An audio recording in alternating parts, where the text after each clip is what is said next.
Hey, friendo, Steve here. And Larson. Yeah, welcome back to Going In Raw Mad Chat.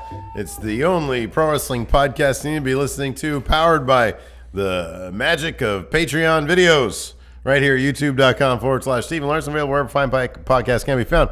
You can also find us on the Patreon. If you want to get involved in Mad Chat, if you want your video question answered, debated, researched here on Mad Chat. Hold on. Researched? We do a modicum of research. We think about things. Isn't that research? No. I had to research the WWE roster, their costumes for one of these questions. So that's good research right there. All right. $20 a month. All you got to do is kick us $20 one time, and then you can have your Matt Chat question on the entire month of the month that you kicked in that money. And we'll answer that question, and you get exposure to thousands upon thousands of friendos in the community, all saying very nice, warm things about you on YouTube. So we're there, and then we're on ProWrestlingTees.com/Going In Raw. We got new t-shirt designs, 20% off right now. Everything at ProWrestlingTees.com/Going In Raw is 20% off. Go check it out. We got some awesome new designs. Got a Chill Roman shirt. Oh, man. Got all the Going In Raw logos there. It's all got vintage stuff. You get a throwback like Fun Wrestling. Right there. Yeah. It's all great. Check it out. ProWrestlingTees.com/Going In Raw right now. 20% off. Yes, please. Go check it out. Anyways, who's up first today? Christopher Rampersaud's first up. Let's see what Christopher has to say. Hello, Stephen Larson. So my question is, do you find Miz annoying now? I feel like his promo against AJ Styles was pretty harsh, and AJ have no comeback, and it's not even his fault. Do you think that Miz is getting very annoying and very stale at the moment? Thank you, Christopher. Thank you, Christopher. Is the Miz getting annoying, Steve? I have actually found the opposite. I feel like he's getting less annoying. So he's supposed to be annoying because that's his job. He's a heel. Well, I know that's your take, but I mean this isn't something we need to really debate because we're debating the same thing, like the same thing. Yeah, in character he's supposed to be annoying because he's a bad guy. So I guess on one hand that kind of means he's doing his job if that's what you're feeling. As the years go on, I find him more and more entertaining. I think he can still annoy the crap out of me, but in that way where I love to hate him and I hate to love him. So no, in short, I think he's doing a fine job. I think he's doing great. Yeah, if he's annoying you, that means he's probably doing his job correctly. Probably. He, amongst the many heels in WWE who make good points, he is the foremost. He is top. His is superior. His is superior. As we just saw on SmackDown this week, several good points about Daniel Bryan, about AJ Styles, about the WWE title. Yeah. If a heel is stirring up emotions in you, that probably means they're doing their job right. Probably, yeah. Unless it's like an X-Pac heat situation. Yeah, I know. That's the thing, man. These days, it's got to be tough to be like, can you even be a heel anymore? Is there even a heel? Is there a heel face? Is that a thing anymore? I don't know. You got to do some really dastardly stuff to be a heel and remain a heel. Mm-hmm. Because if you do good work, people start to appreciate the quality of your work, and they'll start cheering you because of it. Yeah. Or you have like Becky, who I guess turned heel at SummerSlam, but the crowd loves her because she's awesome, because she's charismatic as all hell, and she's incredibly likable. Yeah. And the nature of their feud from both sides, Charlotte and Becky, is incredibly relatable. Like, people can understand why each of the characters feel the way they do. Mm-hmm. The last couple of good bad guys that I can think of off the top of my head, Jinder Mahal and Carmella. Yeah, Carmella's a good heel.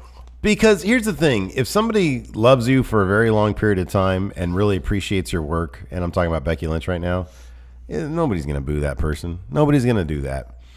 With The Miz has built a very, very solid career of being actually annoying and making you actually wonder why he's still around. I'm talking about like 10 years ago. Yeah, like 2011. Yeah. When he was somehow champion. Right. And he's been around so long, he's actually become very good at his job to the point that in this day and age, where exactly what you said is correct, people will just appreciate good work. Mm-hmm. And so the whole point of, well, you're supposed to boo this person because they're a bad guy, that's just bullshit now. That's just bullshit. It's all entertainment. They're all performers. We all know they're performers. Enjoy the performance. Like Cody did a really good job of getting. And I mean, here's the thing: I still think that there's a space for performers who pride themselves on getting heel heat, on being good bad guys. I think Miz is one of them. Oh yeah, I think Miz does a very good job with that stuff. Cody, when like a year ago, was doing a very, very good job at that.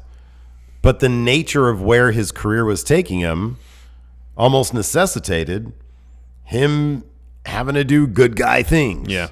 And so he gets, when people understand that your career ambitions are virtuous, as with Cody, of course people are going to cheer that guy when he showed up at All In and was trying to get the NWA title. That was the story being told there. Yeah. Yeah.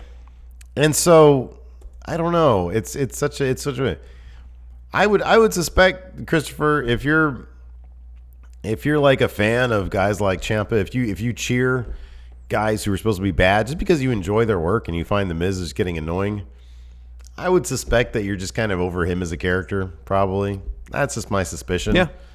Which is totally fine. There's 100 other people on the roster. Yeah, basically everybody signed WWE, so that you can appreciate. If he annoys you, there's 15 other heels that maybe you can enjoy their work. Yeah, he's probably going to end up being champion sometime soon, though. Yeah, that'll be neat. I imagine that's going to be the case. Yeah, yeah. Who's next? Next, returning to Matt Chat, Vinny Elliott. Woo! Let's see what Vinny has to say. Hey, friendos, Vinny Elliott here. It's been a long time. So Thayer Thabata asked a few questions on the Friendoverse Facebook group, and I said I will ask the second place question. So here it goes. If The Rock never left for Hollywood and stayed in the WWE this whole time, would he be the greatest of all time? Guys, have fun. I'll talk to you later. Hearty handshake, Larson, and a too sweet Steve. Take care. Thank you, Vinny, and Thank you, Vinny. welcome back. Yeah, welcome back. Would The Rock be the GOAT if he had stayed in WWE instead of going to Hollywood? No. Stone Cold. Stone Cold. Why, though? Stone Cold still would have been the top draw ever. Okay. He still would have been, the guy that spearheaded the charge against WCW and conquered WCW. None of that would have changed. Before we started, you mentioned maybe a good analogy for The Rock had he stayed would be John Cena. Yeah.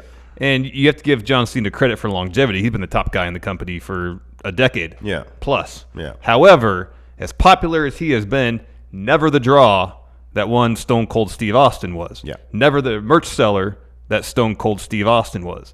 So Do you know that factually? no.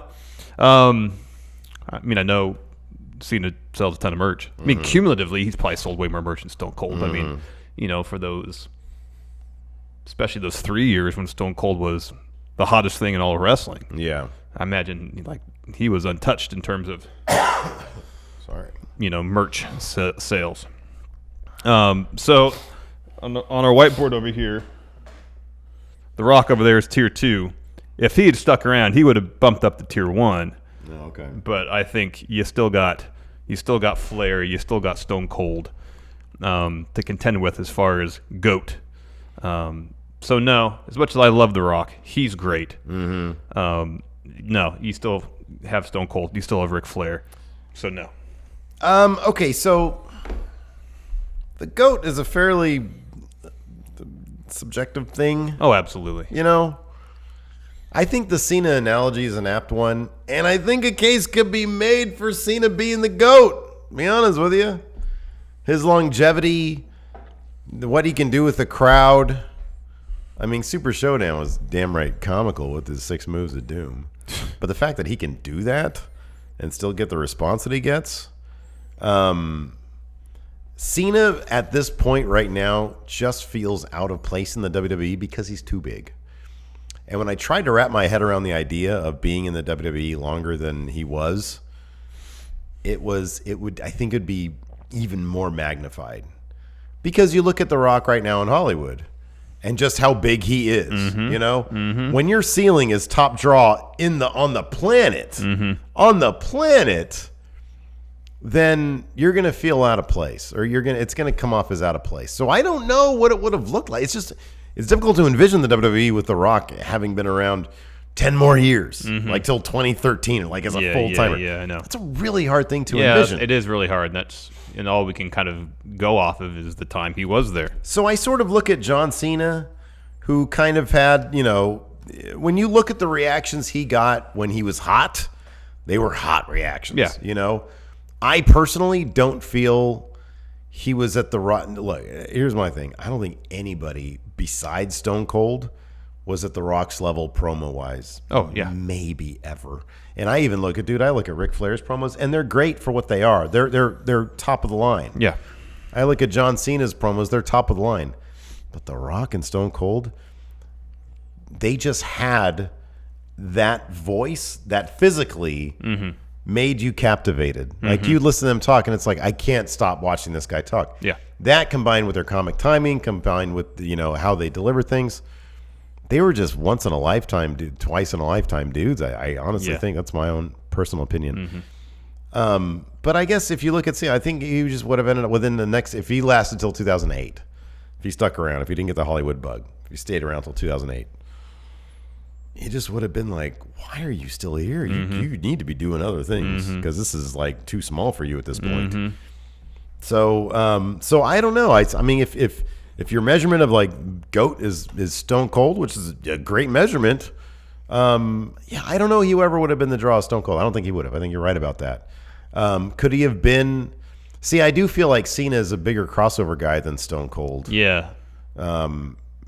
Probably just because he's like so crossover, whereas Stone Cold, he crossed over. Everybody knew him, but it was kind of a limited version of crossover. It never sustained itself. I mean, he's done. I guess your definition or your litmus test for crossover appeal is movie work. Stone Cold did some, that might have less to do with his crossover appeal, maybe more to do with his ambition. Maybe he didn't want to do huge Hollywood movies. I have no idea. I know he still does some occasional, or relatively recently, done some movie work, but nothing on a huge platform. Yeah, I mean, I don't know. I would find it difficult to believe that he would have ever been like, I don't want to do that, because maybe he didn't have a good time shooting The Condemned. Yeah, that could be. But then he did a bunch of movies. Yeah, I kind of feel like Stone Cold. Maybe Hollywood saw him as having having a limited ceiling. I would suspect that's probably it, because he's a very niche guy. Like he brings a very specific thing. Yeah, and which resonated incredibly at that specific time period. Yeah, for the wrestling fan. Within the wrestling industry. And now, for podcast listeners. Yeah, exactly. Yeah, but Cena, like, he resonated from the Nickelodeon crowd to the Saturday Night Live crowd. And so that's why I think he's been like a bigger. And the same with The Rock, just to a crazier degree. So I don't know. I mean, I don't think anybody would have been the draw that Stone Cold was, because so much of what Stone Cold did also fed into the time and what was going on at the time. It was just the perfect storm of stuff, and he was just that damn good in the world of wrestling. Yeah. So another thing too is to think, and The Rock was great regardless of Stone Cold, but their multi-year feud benefited both of them so much that once Stone Cold retired, it would have felt like The Rock didn't have that foil to play off of. Yeah, I agree. I agree. To continually elevate himself. So, it could have been a matter of Kurt Angle or somebody stepping up and taking that spot that Stone Cold had. But then again, Stone Cold is once in a generation type talent. So yeah. Who knows? Next up, we've got my Zodiac Killer. Steve Zodiac Killer. Let's see what Steve Zodiac Killer has to say. Dear. He's not in the office. You're fine. Stephen Larson, it's Steve Zodiac Killer here with another match-up question. Just a quick one. With Charlotte and Roman Reigns being pushed down our throats, do you think it really does help in the industry if you've got the connections, sort of like what Roman Reigns has with his family, and what Charlotte obviously has with Ric Flair? And do you think they'd be as far in the industry, like how many title reigns they've had and everything, if they didn't have that connection? I'd love to know you guys' opinions. Too sweet, high handshake, and I'll see you next time. Thank you, Steve Zodiac Killer. Thank you, Steve Zodiac Killer. What is it? Does it help talents to have? Yeah, of course. Connections, Absolutely. yes. Yeah. I mean, in the case of Roman Reigns, I don't know. I mean, yeah, is it great to have if you're putting in good work and your boss sees something in you, you're gonna be a top guy. Then I don't know. That doesn't even feel like he's like connected. It just means to me that Vince really likes him and thinks that he can make a lot of money with him. And there's a lot of evidence out there that suggests he's right, and there's a lot of evidence out there that suggests that their creative on him has just been blunder after blunder. That's actually my feeling on it. I think that Roman Reigns could be top guy. I just think that their creative on him has been completely devoid of risk taking, the kind of risk taking necessary, the kind of risk taking that we saw with Stone Cold Steve Austin to get him to the top. And so in life, in wrestling, in jobs, even in like relationships, it's always good to be connected. Yep. So yes. Do you know why we are here right now? Because of connections. Connections that we have made individually and jointly. Mm-hmm. Yeah. I mean, having connections will benefit you in life. So yeah, it does help talents to have connections, whether it be through family, through friendship, whatever the case may be. But I don't think that unto itself is a guarantee for any level of success. Mm-hmm. It opens the door. It might give you a chance. Mm-hmm. But the bottom line is, if you don't deliver, then whatever connection you have really isn't going to matter. Yeah. So regardless of if you get to your place through connections or otherwise, if you don't deliver, you're probably going to be looking for another line of work. Yeah. Yeah, for sure. So you got to deliver. Performance still matters. Performance still matters. It really does. The performance of creative still matters. Yes, it does. Yeah. Next, Matt Chat Hall of Famer Patrick Sparks. This is a tough question. Let's see what he has to say. Hey, friendos, Pat here. So, I am back to Matt Chat with a debate. And it is about Dave Meltzer's star ratings. We got our 5-star matches, our 6-star matches, and hey, even our 7-star matches. They're all great. But you know what's not great? Negative 5-star matches. One in particular being Hogan versus Warrior at Halloween Havoc 98. Dave Meltzer gave it a negative 5 stars. Only a few matches have gotten that prestigious rating. But my debate for you is that the worst match of all time? If it's not, why not? If it is, why is it? It's a pile of shit. I'd like to know your thoughts. Thanks, friendos. Bye. Thank you, B-Man. Thank you, B-Man. All right. It's hard to argue against Hogan Warrior, Halloween Havoc 98, for a variety of reasons. However, I will try. And it's not as if this match that I'm going to mention was long enough to be a train wreck from a technical or storytelling perspective. It is just completely and totally nonsensical. Yeah. I'm speaking of the brief match between Hulk Hogan and Yokozuna to conclude WrestleMania 9. Let's go back a little bit. During WrestleMania 9, Hogan was in a tag match with Brutus Beefcake against Money Inc. They won, I believe. No, maybe they lost. I don't remember. It's immaterial. The advertised main event was Bret Hart defending the WWF title against Yokozuna. Yokozuna won via nefarious means, and Hogan comes out to protest this injustice. While he's protesting, somehow he manages to earn himself a title opportunity. It's bizarre. That's not so bizarre. Undoing an injustice. That's furthering it. That's another step Brett is away. That's compounding an injustice. Yes. Yeah. That's another step away Brett is from the WWF title. Hogan had no claim to that belt. None. Zero. He comes out there thinking, I'm going to go have Brett's back. Oh, wait, title opportunity? Sure, why not? So what happens? Boot, leg drop, WrestleMania 9 ends with Hogan as WWF champion. It makes zero sense. Zero sense. It was the waning days of Hulkamania. Yeah. From a business perspective, it made zero sense. Yeah. I just don't get it. I don't get it. I don't get it. I mean, is it just a thing that Vince felt obligated to do that, it's conclusion of WrestleMania, time to make sure Hogan's still champion? That's the last time it happened, though. So. You know what? That's the thing about Vince is that it really took him a lot for him to like I was talking, like the Attitude Era. The Attitude Era kind of felt like a Hail Mary. Yeah. You know what I mean? Yeah. It's like, oh, let's get really lowbrow and see what happens. And then luckily, he was just chock full of talent. Not luckily, he had an eye for talent, and he had an eye in terms of what to do with talent. Mm-hmm. I'm not going to say that was lucky. He knew who to bring in. Okay, so the case for, again, this is a very subjective thing, but I could see a case for Hogan Warrior at Halloween Havoc being the worst match ever on this grounds. Number one, their Mania match was actually pretty good. Mm-hmm. For what they could bring to the table, it was pretty damn good. Yeah, it was relatively dramatic. Probably one of the better Hogan matches considering one of the limited capabilities in ring of both the competitors. Right, exactly. So you've got that. So compare and contrast. This was a terrible match. And one of the reasons why it could be up for worst match of all time is the circumstances regarding everything. Number one, as bad as Hogan is coming out at that Yokozuna stuff, him being in a position of power, at least that was the mastermind himself, Vince.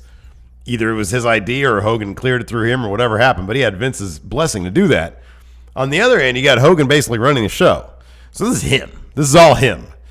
This man lost to Warrior 7 years earlier, or 8 years earlier, brings in the Ultimate Warrior at probably a massive price tag just to score a cheap win over him, right? On the other hand, you have Warrior who's coming in. He understands that his job is to do the job to Hulk Hogan. Neither of these men at any time during this match are on the same page. It was like a multi-million-dollar version of that weird Rachel Ellering, Christy James match where they just sat there and stared at each other. It was like that. Neither men. Like they would throw a forearm, the other guy wouldn't sell. The other guy would throw a forearm, he wouldn't sell. There was nobody was on the same page. These two men were wrestling two completely different matches in their own respective universes, but they were colliding in the same ring at the same time. It was absolutely bizarre. Didn't Hogan burn himself with flash paper? Was that this match? I think so. Yeah, maybe, yeah, okay, yeah. He lit it and it went off in his face. Like, how many flash explosions does this guy follows him around? So, no, the case could be made that because of the magnitude, like, oh, wow, Hogan Warrior 2. And then I remember in the Rise and Fall of Ultimate Warrior DVD, Hogan was poo-pooing the idea that this was supposed to be built as a rematch anyways. Do you remember this? This was really bizarre. I'll show it to you afterwards. Hopefully you can find it somewhere. In that DVD, he said that one of the reasons he was upset with Warrior is because Warrior said on TV that he had already beaten Hogan. He beat him once. And Hogan's response to that was, well, why would anybody want to watch the match if they already know what happened the first time? And I'm like, that's what a rematch. What are you talking about? That's a rematch. I remember being so confused by that. We'll have to watch that again just to make sure I'm not tripping. If I am, you can just cut this out. But yeah, it's just, you bring a guy in just to win.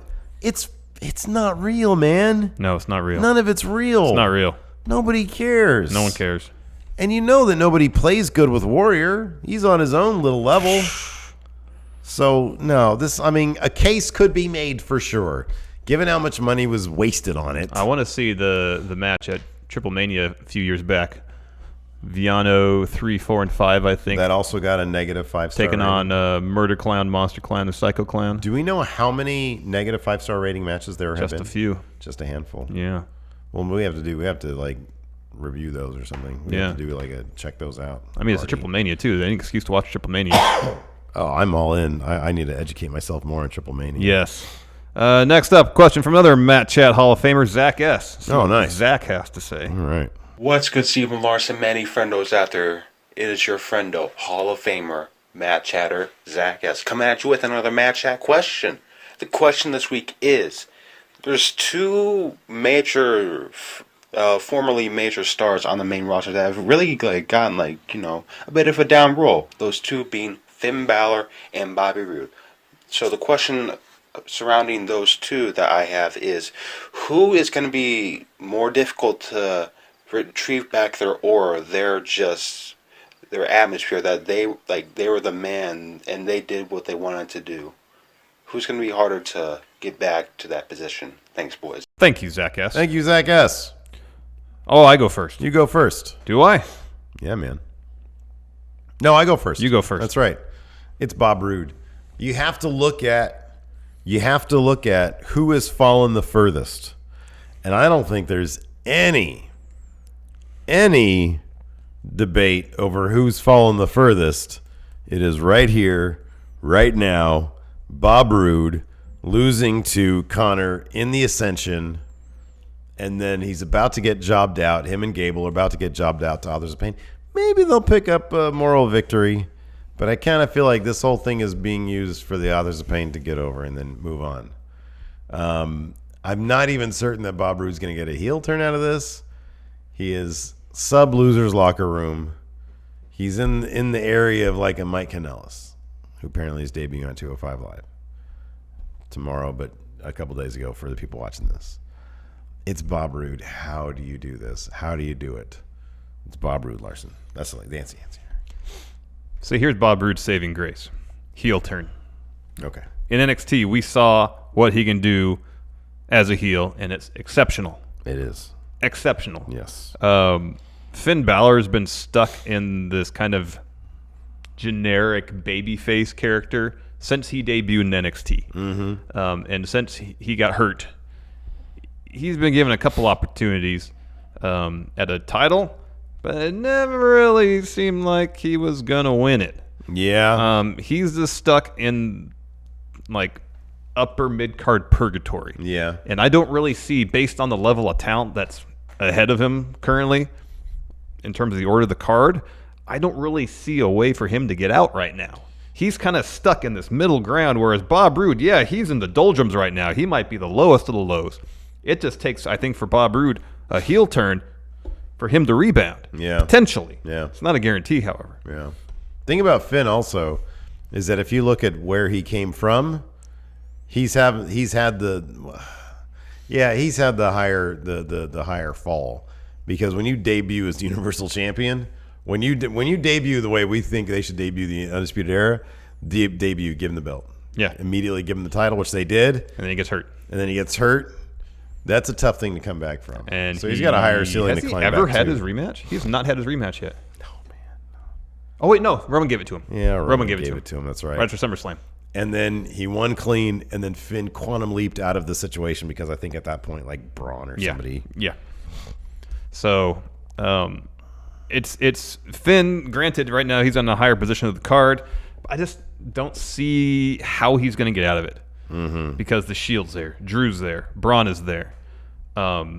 Whereas at least Bob Roode, if he turns heel, there is always a chance for him to go on a run, work his way up to the main event scene, to be in at least a decent feud with a face champ, or be a transitional champion between face champs. Yeah. I don't know. It's they're both in bad situations, but I look at who seems happy right now, and Finn. And that's the thing about Finn. that a lot of people complain about. His standing and whatnot, how high he could be. He had the Universal Championship. He's already. I know he was hot shit in New Japan, but he was a junior in New Japan for most of his run there. Yeah, pretty much all of it. And so I think he's already hit a much higher level in WWE. He had a taste of the big belt. Mm-hmm. He did. Mm-hmm. And that's more than he had in New Japan. Yep. So I love Finn. You love Finn. We want Finn to be all champion. Yes. The entire of champions. Yes, he is real. But I think he's done pretty well for himself in WWE. He cannot be. Doing all right. He can't be unhappy about that. He's doing all right. Next, a new Matt Chatter, Flame Spitter. Let's see what Flame Spitter has to say. My first match check question, I want to talk about NXT tag teams. Now, a lot of NXT tag teams that have came up to the main roster have been rather lackluster, uninspiring, or just flat out failed. What I want you to debate has been the worst tag team that have came up to the main roster from NXT. Also, I want to shout out to A.O. Worm, whose wife gave birth last week. Thanks, guys. Thank you, Flame Spitter. Thank you, I'm actually Flame really Spitter. disappointed when you read the name. I expected there to be fires shooting fires. from his mouth. Nary a flame. Generally where you spit from. All right, there's a lot of options to choose from here. The worst NXT tag team call-ups. There are more bad ones than good ones. Has there been a good one? Right. I mean, AOP is kind of putting it back together. Maybe. But the jury's still out. Yeah, they bungled Revival. Of course, they got hurt pretty quickly. Who's over there on SmackDown? Not Sanity. Sanity. They're not even on the show. Yeah. See, the Ascension seems like the obvious answer. However, I'm going to go in a different direction. Hype Bros. Oh, wow. So Zack Ryder, he was hot stuff for a while. Yeah. He really got himself over because it was a YouTube series. They put the U.S. title on him. And I remember hearing rumors that the ratings were starting to not be good. And for some reason, they blamed Zack Ryder for it. And so that he got in that angle with John Cena and Eve Torres. Oh, you know what, man? I'm sorry, not to cut you off here. When somebody asked us the other day what one of our controversial opinions was, mine would have been they were right about Zack Ryder. Oh. Because I never... No, I was never really into him either. I loved that he made it on his own, that he got himself over. Mm-hmm. I did kind of feel like it was not the kind of over you need to be like legit. It's not sustainable. Yeah. Yeah, no, I agree with that. I mean, but I love Zack Ryder. I think he's great. Yeah, he's great. But I never saw him as like legit. No. Go ahead, sorry. Anyway, so he was U.S. champ, got in that feud with Cena and Eve Torres, and then they had him drop the belt, and he disappeared for a while. That was horrible. Ended back in NXT. Yeah. And then they paired him up with Mojo Rawley. Yeah. As a couple of like hype party dudes. Right. And they never really did much with them in NXT. Yeah. They brought him up to Maine. Didn't really do much with them there either. No. I mean, they were basically so invisible, we actually conjured up a story that Mojo Rawley was essentially Zack Ryder's Tyler Durden. Right, exactly. It was a projection. Yeah. Didn't actually exist. Boy, that was a great idea. That was. Somehow, somebody can put it in Mojo or Zack Ryder's Wikipedia entry. That's right, yeah. Regardless. You have Zack Ryder, a former U.S. champion, a guy who at the time was still getting cheered by the crowd. Mm-hmm. They didn't do a ton in NXT, so to a certain degree, they're a blank slate. Mm-hmm. Mojo, when he was super hype Mojo, had his charms. He was energetic, if nothing else. Yeah. People would have got behind, as we saw at WrestleMania when Zack Ryder won that ladder match to win the Intercontinental title, people would have got behind another Zack Ryder push. And if you'd done it in a tag team, it might have gone somewhere. Mm-hmm. Instead, they just didn't do anything with him. Yeah. And again, it's a situation where they pretty much from the get-go were just mired in mediocrity. There was, at least the Ascension, they were the longest-reigning NXT tag team champions. They can hang their hat on that. Yeah. The Vaudevillains, at least they won the tag titles in NXT too. They can hang their hat on that. The Hype Bros, you got Zack Ryder there in NXT. Do something with them. You know what's weird? That the two most successful tag teams, and one of them, I call it tag team because it's inevitable. The most successful tag team to come out of NXT might be the Iconics. Mm-hmm. Could be. Could be. Could be. Could be. Either them or, oddly enough, Enzo and Cass. Yeah. They were supremely over. Yeah. They were so over. Never had titles. Nope. That is so bizarre. It is weird. You know. It is really weird. And they ended up not being in the company. I do kind of feel like, no, I feel you on Hype Bros. For me, it's the Ascension. Because like you said, they never really did anything with them in NXT with the Hype Bros. Yeah. The Ascension had those titles for like a year. And granted, their competition was less than be desired. Left a lot to be desired. But they came in with like a great entrance, and then they cut a career-killing promo. I've never seen a promo end a career like that. Besides Jack Swagger's weird Rolling Stones promo. Oh, yeah. That was bizarre. That was really his career bizarre. is already on the downward His spiral career is anyway, basically over. That was talking about a Hail Mary. That was high risk, little reward. Oh, yeah. But I've never seen people immediately, within a moment, within a sentence, 3 sentences, the crowd went from, oh man, these guys are cool, to fuck you. We don't want to see you anymore. That was a promo specifically designed to get X-Pac heat. That was horrible. It was really bad. Man. Really bad. So, for sure, I in my opinion, to go from, hey, we have this massively hot commodity. Mm-hmm. Let's bring them in and see how many sentences we can bury them in. Yeah. With 3. a promo. 3 many. Yeah. 3 many. 3 many.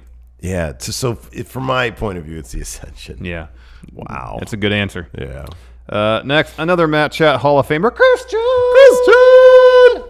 See what Christian has to say. Nice. Top face in the world. Thank you, Christian. Thank you, Christian. All right. So the question is, oh man, God, blink and you might miss that one. Best face in the world. Love and energy, man. It's Tanahashi. The ace is the face. That's who. Hiromu Tanahashi. Wait. No. Hiroshi Tanahashi. Yes. Sorry. I'm still figuring it out, man. Yeah, man. I don't know. People seem to love that dude. He's all old and stuff. He still looks like $1 million. Crowd still pops for him. He's like the Cena, but still relevant. It's main eventing Wrestle Kingdom coming up here. Just beat that whippersnapper Jay White. Yeah, I guess it's the ace, isn't it? It's Daniel Bryan. Is it? Yeah. Is he bigger than Tanahashi? Than Hiroshi Tanahashi? Hiroshi Tanahashi. He, at least here in the States, he is. Yeah. He's kind of like the perfect storm of face. He's an underdog. Sure. Yeah. Okay. Yeah, you kind of win this one. Man. He's totally relatable. Oh my God. Yeah. Incredibly relatable. Yeah. Super charming. Genuine. The most genuine person there is. And seems to love what he's doing. Oh, more than anything. I mean, he fought for 3 years against the advice of several doctors to get back in the ring because he loved wrestling so much. That's like the perfect storm of face right there. I can't really think of a more face in wrestling today than Daniel Bryan. Yeah, it's Daniel Bryan. It's Daniel Bryan. It's Daniel Bryan. It's totally You're right. Daniel Bryan. You're right about that. It is. I am right. Thank you. I'm happy you agree. Look at freaking Tanahashi up there doing air guitar. Oh, Love and Energy is great, man. I actually hate that gimmick. I'm Air not a guitar's big. great. I'm not a big Tanahashi fan, which is why I didn't know his first name. But I see him and I'm like, oh man, people really love this guy. Yeah. So I get that. All right, let's see what Loki has to say. He's next. Oh, nice. Hello, Stephen Larson. Loki Richard here, the Freak of Flight, with another Matt Chat question. My question for you is, what is the most distracting, the most distracting thing fans can do to disrupt wrestlers? Thank you, Loki. Thank you, Loki. What? It's the what chant. Yeah, the what chant could really get an unprepared or less experienced wrestler completely off track while trying to do a promo. Yeah. Completely off track. I can't think of anything else. It's the what chant. That has to be the most distracting thing. I mean, sometimes when they do wonky stuff, like, remember when Cass was going, like, when Cass had that terrible promo that a writer got fired for, and then I think Cass got fired for? Yeah. When they had, like, his back to the crowd. That weird stuff will throw people off, too. That's fairly distracting. But that's not something necessarily the fans did to distract the wrestlers. Well, there's beach balls also. But you know what's funny? I can't think of a moment where anything happening in the crowd has distracted wrestlers negatively. Yeah, beach balls never really seem to do that. They just keep on trucking. Fights, wedding proposals, all that stuff. They Anything just that keep happens on going. in the crowd, they seem to ignore it. It's when you're in a situation where you need the crowd response and you get a what back and you're not prepared for it, that can mess you up. Yeah. It's And then the you what. have to like try to change your cadence so that you don't stop or do anything. Yep. It's the what. Ooh, yeah. It's that's totally rough. the what. That is rough. Totally the what. Although I do appreciate that a good heel generated boo like we saw in Seattle, that threw Leo Rush off. It did. He came up there. John Cena is a legend. Yeah. Yeah. Yeah. Where are we? Oh, next, Tim Spulak. Let's see what Tim has to say. Hey, friendos, Tim Spulak here with another Matt Track question. I got a hold of Sean after he stole my phone, and he's doing a good job selling. So that makes me wonder, who's the past generation's bestseller? You know, when things started getting more theatrical, then who is probably the current generation's bestseller? Maybe someone out of the ordinary, not like Kenny Omega or Adam Cole or the Undisputed Era. And then who's somebody coming up maybe in the indies that you've seen that sells amazingly, you know? Because we know we need better sellers than this. Say bye, Sean. Thank you, Tim. Thank you, Tim. That's, Pretty sure we just saw Tim kill a person. That was a good-looking torture act there. Yeah, man, absolutely. Yeah. Anyways. Hey, you want to go first? Yeah, sure. Bestseller from the past. I mean, for me, I'd probably say Mick Foley. I honestly don't know if he actually literally was always in pain, or if he just acted really good. I think he had a lot of experience with genuine pain. Yeah. So he can channel those feelings quite easily. I think for me, it's probably, for my money, it's probably, of all time, it's probably Mick Foley. Man, oh man, I was hurt looking at that dude. Today, I really, really enjoy Roderick Strong matches because he's so good at getting across the idea that, man, this really hurts. He's really good at that. Like, I think that's one of the more underrated things in his sort of arsenal is his selling ability. Him and Gargano, they're both really good at that. But I'd take Roderick Strong. Anybody for the future? Anybody got your eye on? Well, it'd be the guy that you're going to say for current. So we'll just all right. All time. It was kind of a toss-up between Flair and HBK. Yeah. And it's not only because they can sell and make their opponent's offense look painful, it's because it makes their opponent look good. Yeah. You know? Flair would go in the ring for an hour and get his butt kicked, only to either win by time of a draw or get a sneaky pin or win by some nefarious means. I mean, that was his job back in the day, was go to the territories and make their top guy look good. He was champion for so long. Yep. Yeah. It's because he was a great seller, and HBK was the same way. Yeah, he went overboard against Hogan, but you know. Well, no, you know what's great about that? That is a perfect illustration of why he was such a good seller, because we all knew what he was doing. Yep. Because he's always so damn good, and it's funny because I take a look at the stuff.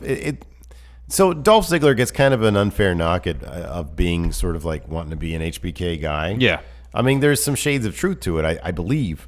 It's obvious that he was heavily influenced. Oh, yeah. But his selling to me always came off as just a tad too cartoonish. Yeah, at times. It was kind of HBK versus Hogan, but not quite to that level. Yeah. But then when you go and watch an HBK match, it's like, oh, man. That's why, in my opinion, like the more apropos comparison would be like HBK and AJ Styles, who also could be a top seller these days. Definitely. He's definitely in the conversation. I mean, watch the first Hell in a Cell match, HBK and Undertaker. Oh, yeah. That's just HBK selling the whole time. Yeah. Whole time. Yeah. Today, favorite seller, Mustafa Ali. Same reason. Yeah, sure. Man, he looks like he's constantly in pain. Oh man, yeah. But he also makes his opponents look good. He knows how to sloppily fall too, while protecting himself. Yeah. It's a controlled sloppy fall. Exactly. He knows how to do that better than maybe anybody. I know. It's him and AJ. Yeah. Him and AJ. As far as a talent with top-notch selling abilities, keep your eye on the future. I hear there's this up-and-coming wrestler named Adam Mayhem. Hell of a talent. May have heard of him. Boy, oh boy. You know who I think is going to be a top seller? Sammy Guevara. Watching that PWG match with him and Joey Janela. Yeah. Another guy who's, hopefully gets better sooner than later, but I think it's going to be like a year. Yeah, about a year. But Sammy Guevara is really good at that. He is. He gives it his all. Yep. Some of those dudes out there these days, I worry about. I'm like, you guys need to dial it down a little bit. Ospreay. Look at you, Ospreay. Yeah. Anyways. Next from A.O. Worm. See what A.O. Worm has to say. New father, A.O. Worm. What's going on, friend? It's your boy A.O. Worm. Another match chat question. My little man's here. He sleep right now. Don't worry about that. Quick question. Throughout all brands of wrestling, who is your favorite commentary team? Mine's personally is the commentary team from ROH. That's my personal favorite. But who do you guys think of right now who is the best commentary team? I'll see you guys later. Too sweet, hearty handshake. Thank you, A.O. Worm, and congratulations. Congratulations. A little baby right there. That's best. You go first. Oh, I do. Favorite commentary team right now is the when they're together, New Japan commentary team. Kevin Kelly, best play-by-play guy in the business right now. And Don Callis. I think I might have actually preferred Kevin Kelly and Steve Corino. That would have been my favorite. If they were still together, that'd be my current favorite. Yeah. I love Don Callis. I think he's great. Yeah, and it was pretty impressive how quickly they developed a pretty strong chemistry. Yeah, oh yeah, for sure. I mean, it was a matter of like 3 or 4 shows, and it was almost on the same level as Kevin Kelly and Steve Corino. Yeah. Kevin Kelly and Steve Corino were fantastic together. Yeah. Absolutely fantastic. Imagine this. And the sad thing is we only got to experience a little bit of it because it wasn't too long after we started watching it. Corino took off. I think it was the Performance Center. Yeah. To me, when I was listening to those two, Kevin Kelly and Corino, it reminded me of if they put Tom Phillips and Corey Graves together, but without Vince or anybody else in their ear, and they could literally do whatever they want. Because remember when they were on like 205 Live together and they'd just be cracking up? Oh, it was great. If they were still together, that might have been my answer. Yeah. And that was the same way with Corino and Kevin Kelly. Yeah. Like during that first Wrestle Kingdom, my when gosh. those guys, when Guerrillas of Destiny and it was Tongalo was just cussing all over the place, cursing the entire Steve time. Corino can hardly contain his laughter. Oh, it was so funny. Good. It was so funny. I have to also give a runner-up prize. Is it to Matt Stryker and Vampiro? Oh, I was gonna say Booker T, Michael Cole, and Corey Graves. Oh yeah, if they were still around, when we were as a lucky team. enough to get the 3 of them on Raw. If they were still around as a team. But Matt Stryker and Vampiro made Triple Mania so much more than just Triple Mania. Yeah. For all like just how bad and hilarious it was. Oh, talk about not giving an F. Holy crap. Vampiro farted. That was next level. He said, yeah, they call themselves OGT. But when you say OGT in Spanish, ojete, it means motherfucker. You're not supposed to say that. Oh, Matt Stryker that was hilarious. Wow. My favorite commentary team right now is NXT. Nigel McGuinness is next level and Morrow is he's next great. level. Yes. And I even like, is Percy still with him? Yeah, right? Percy's still there, really good. No, and I like Percy. I think he brings some stuff to the table. That is my favorite commentary team right now, mainly for Morrow and Nigel. Nigel's fantastic. I love him on Nigel's 205 so Live. good. I love him on 205 Live. So good. He's so good. Next up, we got Thayer Thabata, Hall of Famer here in the Friendoverse. Let's see what he has to say. Hey guys, unfortunately, this question is not from the Friendoverse this week due to something wonky going on with the poll, and it for some reason didn't go up in the Friendoverse, so I don't know. So this one's just coming from my head this week, and my question is, which one of you is a bigger fan of Undisputed Era? Thank you, Thayer Thabata. Thank you, Thayer. So, Steve, tell me why I'm top Undisputed Era fan. Okay, well, I think so. Their little hand gang sign is when you first try to do it, it's not the easiest to put together. And you got it because you're such a big fan. You got it so perfectly from the beginning. You could do it through immediate muscle memory. I'm sitting here fumbling with my hands thinking it's the Vulcan or West Side sign. No, as soon as the Undisputed Era, that the name comes up, you're in it to win it. You're the biggest Undisputed Era fan. I believe it is Larson. Adam Cole said I wasn't undisputed. That is actually true. That is true. That is true. Steve actually has bought some Undisputed Era merchandise. That is actually true. I have not. That's true. What is undisputed is Steve, apparently right now at least, is top Undisputed Era fan. You know, I think the biggest case for me is this. You put your arm on Kyle O'Reilly's shoulder. The entirety of my awful Undisputed Era interview was solely because I was such a mark for them. And you can even juxtapose that with everybody else. I'm a big fan of Shinsuke Nakamura. I'm a big Shayna Baszler fan. I'm a big Chris Hero fan. But I delivered all, and Carmella too. I delivered all those interviews with grace, intelligence, and wherewithal. But then when it came to the Undisputed Era, I was yourself. I was cheating myself. I had my stupid arm on that dude's shoulder. Well, that's not a dude. That's Kyle O'Reilly. That was terrible. And it was like 3 minutes long. It was just me sweating the entire time. Less than that. It was horrible. I'm lucky I even got that intro from them. Yeah. Holy crap. I'm surprised you didn't face total elimination from Roger Strong and Kyle O'Reilly given what happened. He just started flying at me? Yeah. He was too close to fly at me. That was the problem. Yeah, maybe. Well, Roger Strong wasn't. He could have done the knee. So, yeah. So that's the thing. I am kind of curious, though, if you're in the same situation. No excuses. Listen, man. If you're out there and you see the Undisputed Era, no excuses. You need to get that interview. Yeah, it's true. I want to see you do it next time. All right. Fair enough. Next from Stephen M. Let's see what Stephen M has to say. Going to start with friends. I was going to move to the It's your Irish linguistic expert Stephen M here with another match chat question. So, what's the best ring attire? Singlet, trunks, etc. And power rank top 5 best ring attires. Thank you, Stephen M. Thank you, Stephen All right, M. this is Undisputed. Tights are the best. Going out there in trunks seems uncomfortable. It's like you're wrestling in your undies. Yeah, all you really have to do is look at Chris Jericho. He's just way cooler in tights than those. And he's got those little tiny trunks when he did wear them.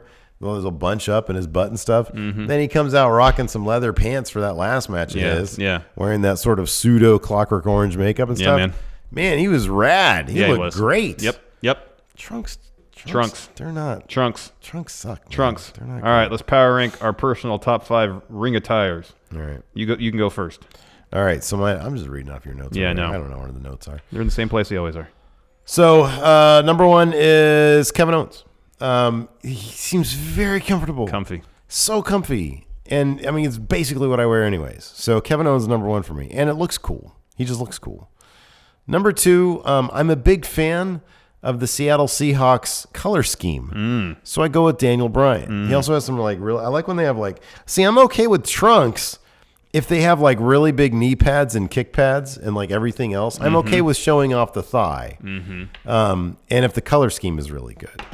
I really actually I like Montez Ford's Street Profits attire. I'm not a huge fan of Angelo Dawkins. He wears the singlet shirt, or I'm assuming a whole singlet, and then way too baggy basketball shorts. Like when Kevin Owens wears basketball shorts, it's knee length, but it's not too big. Dawkins, they're way too big. I'm not into that. It's like 2003. This is 2013 we're talking about, or 2018 right now, right? Yeah, it's 2018, yes. Right. And so but I really love the gold trim against the black. Yes. I think that looks great. And then the New Day have the best designs, bar none. The color scheme, the designs, and it's got pancakes on them. I love pancakes. And then finally, I'm going to go with this. This is going to be a surprising one. The one guy, I've always, ever since I was a kid, I've always wanted to be like a metal guy. Yeah. Right? Yeah. I can't really pull it off. No. When I do my hair long, I've never been able to commit to it. I just could never be a metal guy. But Bray Wyatt has such a cool looking outfit. I would probably, if I was a wrestler, I'd probably go with something like that, to be honest with you. Yeah, he's got some good looking stuff. Because you can be kind of Hoss-ish and still pull it off totally great. Yeah. So yeah, those are my favorites. Right in no particular order. Kazuchika Okada, whether it be full robe or current balloon Okada, he's always got awesome looking pants. They look like they weigh a ton too, because they're covred in sequins and stuff. Like a year ago, Okada was. I'm all about the pants, man. They're just red pants. They got all sorts of sparkly Get stuff. those on at it. Mervin's, Some man. Intricate designs on it. No, Okada's got the best pants. Fair enough. Owens, because as you said, it looks super comfy. So comfy. New Day again, as you said, just the best design stuff. True. I don't think they've ever had they look a great. mediocre always ring gear set, much less anything worse than that. Is always exceptional. Charlotte robes. Her robes are awesome. Yeah. The one she wore at Super Showdown was incredible. Oh yeah. Her Mania attire is always great. Yeah. And a personal favorite of mine, Dr. Wagner Jr. Oh sure. He looks like a time traveler. He really does. He's got that huge fur coat. Yeah, it's great. He's got the face paint. Yeah. He looks like a time traveler. Looks like someone who came back in time from the future. Probably is. You know who actually has really, really cool looking design ring gear that I feel goes sort of unnoticed? Bayley. Yeah. Her designs, the designs that she always rocks, they're always great. It's minimal. Finn Balor. Okay. It's just a combination of the jacket and the various colors he wears. Yeah, but he can look cool. Always looks cool. He can look cool. We haven't seen Pewter Balor in a long time. That fool can come out in a freaking bathrobe. He'd look cool as hell. Oh heck yeah. And then I was and then you know whose ring gear I really like too? Carmella, the singlet with the money sign on it. Oh, I always think that looks fantastic. Yeah. And then she's got the J's. Yeah. She always looked like $1 million, dude. Agreed. So we got a few text questions here. First from Bobby Mincy. He says, hey, Steven Larson, after that vicious chair shot last week, I'm still in a medical facility recovering. Oh, no. With that being said, who are 2 wrestlers, one each, you wish had longer careers that ended short due to career-ending injuries? Thanks, guys. Magnum TA. That was my first response. And Paige. I'll say Magnum TA. So, like, Edge his didn't end early. He had accomplished, like, basically everything he Yeah, I could mean, it accomplish. ended maybe sooner than he wanted Was it like to. 34 or something? Like 37. He was 37? Yeah. That's when they sign people these days. I know. But he had a good 10 years or so, more longer than that. Probably closer to 14 in WWE. It was just a bummer the way it ended. Yeah. You know, I didn't want to see that. I mean, I didn't become an Edge fan until a little bit after that, to be honest. When you realize how many neat things he did. He did so many neat things. So, yeah, I don't know. Maybe Edge. But Magnum TA is the most interesting one because if there was anybody whose presence might have actually disrupted history as we know it. It might have been Magnum TA. Besides Dr. Wagner Jr., obviously. Yes. Because he's a time traveler. Time traveler. But Magnum TA he could have gone to WWE and been like a massive star. He could have been a massive star in NWA. Well, yeah, but then you're not going to stay there. You're going to go on to the. Well, not necessarily. I mean, if if it would have been interesting to see what kind of competition NWA could have put forth with Magnum TA at the helm. So yeah, we could be looking at an era where Jim Crockett was like, buying up TV or buying the territories. WWE. Yeah, who knows? Yeah, on the back of Magnum TA, we'll never know. Who knows? We'll never know.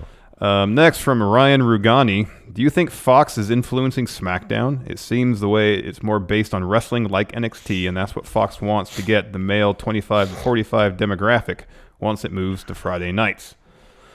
SmackDown right now seems to exist in the middle ground between Raw, which is far more character-based. Not to say they disregard in-ring action, because they don't. And NXT, which is predominantly in-ring. Yeah. SmackDown kind of exists right in between that. Yeah, that's my favorite thing. It's great. And I don't know if Fox is influencing SmackDown, because I feel like SmackDown's been that way for a while. Yeah. Really barring the whole Shane McMahon, Kevin Owens, Daniel Bryan thing. SmackDown, it's had the same feeling, more or less, since it's kind of got its legs under it after the brand split.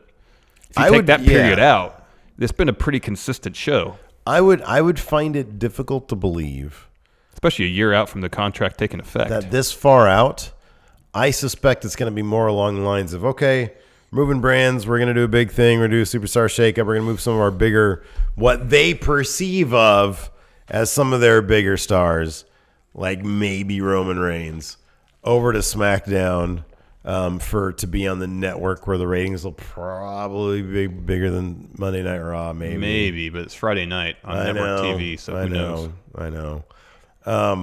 But I do find it difficult to believe that they would start making those moves now. I love SmackDown, though. It's doing heck yeah. So good right now. It is. It's a great show. Yeah. Stellar show. One last text question from Joshua Martinez. The Dynamic Knight Martinez. Yes, he just says, how much stuff like this has to happen until WWE says enough? And he links to a tweet. Oh, dear. Oh, yeah. About a Saudi journalist who was apparently killed at the Saudi embassy in Istanbul, I believe, and dismembered. Oh, my gosh. So, I mean, it's a big ass mess, dude. I don't know, man. I don't know. I don't know at what point business interest period will tolerate this kind of stuff. Yeah, right. Yeah. It's not just WWE that does business with the Saudi government. So I don't know. Reading about this kind of stuff, it sucks. It sucks. But I guess even from WWE's perspective, I mean, I don't know how they can put on during their shows, put forth the propaganda effort like they did it at Greatest Royal Rumble when this kind of stuff happens. I know. And we expect to take them seriously. I know. I wonder if I am kind of curious as to, I agree with everything you said, of course. Was there anybody in the room when this deal was proffered and being discussed saying, man, is this a good idea? You know what I mean? Is there anybody saying, look, I get it. This is a shit ton of money. But really? I don't know, man. I don't know if anybody's in the room saying that. I don't know. I don't know either. There had to be somebody there. You'd have to think there had to have been some. You would hope, at least minimum, some discussions, right, about whether taking this enormous sum of money was worth the PR disaster that WWE is going to get on a variety of fronts by taking that money. Yeah. Like, so far, they've been able to mitigate it to a degree. But if they do the same kind of propaganda stuff at Crown Jewel, this close to this kind of stuff happening? Yeah.